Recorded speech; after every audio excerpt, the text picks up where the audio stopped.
Diorang dapat merasakan arwah budak perempuan yang ada terperangkap dekat dalam patung tersebut. So that's why lah patung tu dia macam seolah-olah boleh hidup, and then rambut dia makin lama makin panjang.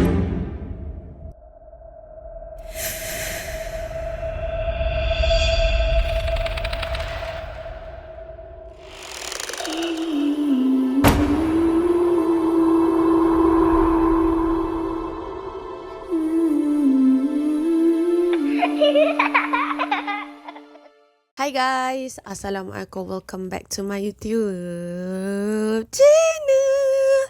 Hi guys. Okay guys, so hari ni kita nak cerita pasal patung-patung yang berhantu dekat dunia guys. Patung-patung yang paling popular lah, antara patung-patung yang popular yang berhantu dekat dunia ni. So, yang paling famous lah dekat dunia ni, semua orang kenal mestilah Annabelle kan. Dah terang-terang memang dah ada movie, dan movie tu sangat famous untuk patung Annabelle ni. Tapi korang tahu tak, sebenarnya ada banyak lagi patung-patung yang dikatakan famous di serata dunia yang korang mungkin tak tahu patung-patung ini. So ni lah antara patung-patung yang paling berhantu dekat dunia di setiap negara. So video kali ni kita akan ceritakan kisah-kisah di sebalik kenapa patung ni boleh jadi patung yang berhantu di seluruh dunia. So jangan lupa untuk korang tekan like, subscribe dan komen, okay? So tanpa membuang masa, kita akan ceritakan patung yang pertama.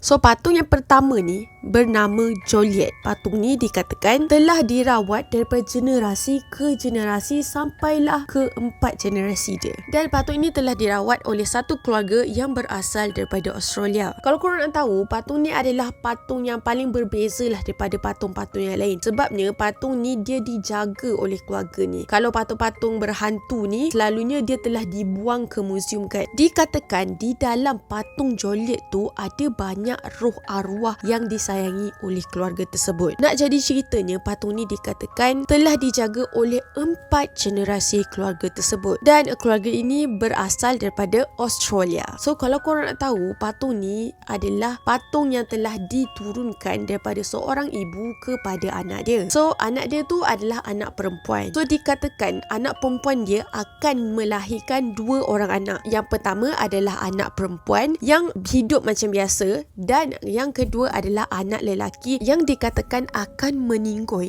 pada hari ketiga dia lahir. So diorang percaya patung ni ada sumpahan yang telah diberi oleh moyang dia yang pertama tu. Sebabnya bila dia lahirkan anak kedua, cucu dia lah, cucu moyang dia tu dapat anak kedua lelaki, tiba-tiba anak lelaki dia ni meninggal pada hari ketiga usia dia. So selepas budak lelaki tu meninggal, mulalah start kejadian-kejadian seram yang terjadi dekat keluarga tersebut. Diorang mula diganggu oleh entiti yang tak dikenal pasti. So nak jadi ceritanya, kisah dia macam ni. Waktu tu patung Joliet ni dibiarkan dekat atas lantai macam biasa. Lepas tu tiba-tiba ada satu kucing ni, dia langkah dekat kaki patung tersebut. Tak lama lepas tu ada suara bunyi baby ketawa tau guys.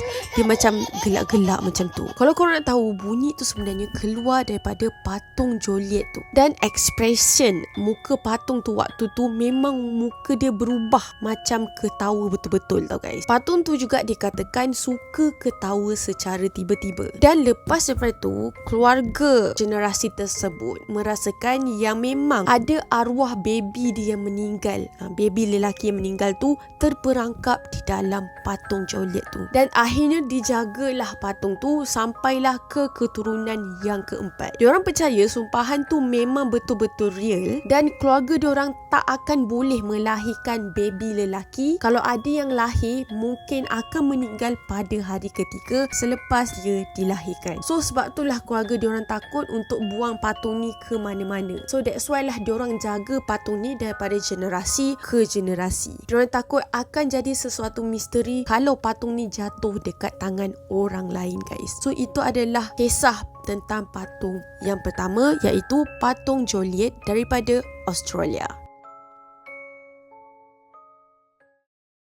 So guys, patung kedua adalah patung Uci yang berasal daripada Indonesia. So specifically, patung ni sebenarnya berasal daripada Bandung. Korang pernah dengar tak Bandung, tempat dekat Indonesia? Dikatakan kononnya ada arwah dekat dalam patung Uci ni guys. So diorang kata arwah ni terperangkap dekat salah satu pokok yang ada dekat Jalan Babakan Silawangi. So nak jadi ceritanya, hantu patung Uci ni sering dikaitkan dengan kemalangan dekat jalan tersebut. Orang dekat sana katanya pernah nampak beberapa kali sosok penampakan patung Uci ni dekat situ. Diorang nampak ada patung kecil dekat tengah-tengah jalan, dan bila diorang cuba untuk mendekati patung tersebut, time tu lah terjadinya kemalangan yang berlaku dekat Jalan Babakan Silawangi, Bandung, Indonesia. Ada juga orang dekat sana kata diorang pernah ternampak ada satu patung tergantung dekat salah satu pokok dekat jalan tersebut, dan diorang percaya itu adalah arwah daripada patung Uci tu. Tapi guys, kenapa patung Uci tu boleh menghantui jalan spesifik tersebut? So cerita dia macam ni. Dikatakan pada tahun 1980-an ada seorang budak lelaki bernama Uci, dan dia telah dibeli satu anak patung oleh mak bapak dia. Satu hari, Uci dan juga parents dia pergi dekat tempat makan berdekatan dengan Jalan Babakan Silawangi tu. So bila dah sampai dekat situ, diorang pun cuba untuk cari parking. Masa diorang nak parking tu, daripada arah berlawanan ada satu kereta ni tiba-tiba melanggar diorang dengan sangat-sangat laju. So terjadilah kemalangan satu keluarga dekat jalan tersebut. So kemalangan ni sangat-sangat terajis sampaikan badan diorang satu keluarga telah hancur bertebaran dekat jalan tu. Kalau korang nak tahu, budak kecil lelaki yang bernama Uci tu, dia telah tercampak dekat salah satu pokok dekat jalan tu. Waktu tu posisi Uci ni dia tengah peluk patung kecil yang dia diberi oleh mak bapak tu tahu. Dia tengah peluk patung tu. So waktu tu Uci ni masih lagi boleh diselamatkan. Masa dia on the way tu, dia tanya dekat polis lah, mana patung aku? Mana patung aku? Dan polis pun cuba untuk mencari patung tu sebab boleh dikatakan boleh dijadikan bahan bukti tau. Dan akhirnya Uci meninggal masa on the way nak pergi ke hospital. Lepas tu guys, polis pun cubalah mencari anak patung tersebut, tetapi yang misterinya patung tu memang tak dapat dijumpai dekat mana-mana pun. Sampailah sekarang tak ada siapa pun tahu dekat mana patung tu berada. So dikatakan arwah Uci ataupun arwah budak lelaki tu menghantui jalan tu sampailah sekarang. So kisah patung yang ketiga iaitu patung Okiku daripada Jepun. Kalau korang nak tahu, patung ni sebenarnya adalah patung hadiah pemberian daripada seorang abang kepada adik dia. So abang dia bernama Suzuki dan adik dia budak perempuan yang bernama Okiku. Pada tahun 1918, budak lelaki yang bernama Suzuki ni, dia berjalan-jalan dekat mall, and then dia terjumpa satu patung dan dia nampak macam patung ni comel, and then dia belilah untuk adik dia iaitu Okiku. So lepas adik dia dapat patung tu, adik dia memang happy lah sebab adik dia kata dia tak pernah lagi dapat patung daripada orang, and then adik dia tu jaga betul-betul tahu patung tu. Tak lama lepas tu, beberapa minggu selepas itu, adik dia tu tiba-tiba meninggal dunia sebab satu penyakit yang agak kronik. Kalau korang nak tahu, adik dia ni meninggal dengan cara dia memeluk patung tersebut. Kiranya macam hujung nyawa dia tu, dia tengah peluk patung Okiku ni. Disebabkan benda ni, dikatakan keluarga dia ni cuba untuk membawa patung Okiku ni dan masukkan juga patung ni sekali dekat kubur budak perempuan ni.